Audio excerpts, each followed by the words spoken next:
And a very good morning to you. Welcome to our Bird Notes for this Sunday morning. This is Dwight Davis. On thinking about it, the word birder is probably more appropriate than bird watcher, which term it supplanted a few years ago, to some grumblings of the old-timers. After all, one need not see birds to recognize and enjoy them. Some birders with a keen ear can tick off a number of birds without once looking up on a walk through the woods. Even some tin-eared birders can identify by sound. Think about the crow, or the sound of the owl, or the chimney swift, our bird for this morning. The chimney swift's name is right on the mark. It is swift. As a matter of fact, some swifts are among the fastest flyers in the world, and it does live in chimneys. The chimney swift is a common summer bird in our area, seen flying about, catching insects on the wing, accompanied by a constant twittering. This is a dark and drab 5.5-inch bird, a sooty gray-brown essentially, but the facts and the legends about it make up for its nondescript appearance. More than one writer has described the chimney swift as a cigar with wings, and has described its flight on thin, pointed, crescent-shaped wings as twinkling and bat-like. These descriptions are right on target. Swifts are in the family Apodidae, from the Greek meaning without feet.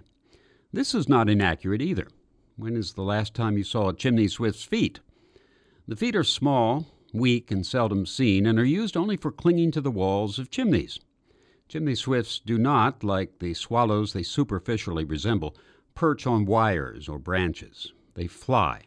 They fly to eat, to court, to mate, to drink, to bathe, and it was even thought that swifts slept while flying. And even this has been confirmed in a way. The ancient belief that swifts roosted in the heavens was not far wrong. Research has shown that their flight is so effortless that they need very little rest, and some climb high into the air at night and actually spend the night, well, let's say resting on the wing, if not actually sleeping. Swifts, because they are similar to swallows, and are often called by that name, were thought, like swallows, by the ancients to spend the winter in hibernation in mud. This is not true, of course, but it's interesting that it was not until the 1940s that it was discovered where the vast horde of chimney swifts that summer here in the U.S. spend their winter, and that is in Peru. Now, here's a question. What did chimney swifts do before chimneys, before man came along with those convenient nest sites?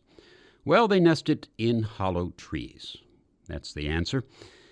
One of the most unusual sites having to do with the chimney swift and its adapted nesting location is the spiraling down into a chimney like smoke in reverse. Scores of chimney swifts, as they return to their home chimney to roost, all funneling down into that small opening. I've never seen that, but I'd certainly like to. The nests of the chimney swifts are literally glued to the walls of the chimney by the bird's saliva. In the Far East, a related swift makes the nest almost entirely of viscous and gelatinous saliva, and it is their nests that are highly valued for the making of the centuries-old gastronomic treat known as bird's nest soup. The soup, if you are so inclined, can be had at some Oriental restaurants. Meanwhile, throughout these warm months, our chimney swift can be seen and heard in Hampton Roads, twittering away.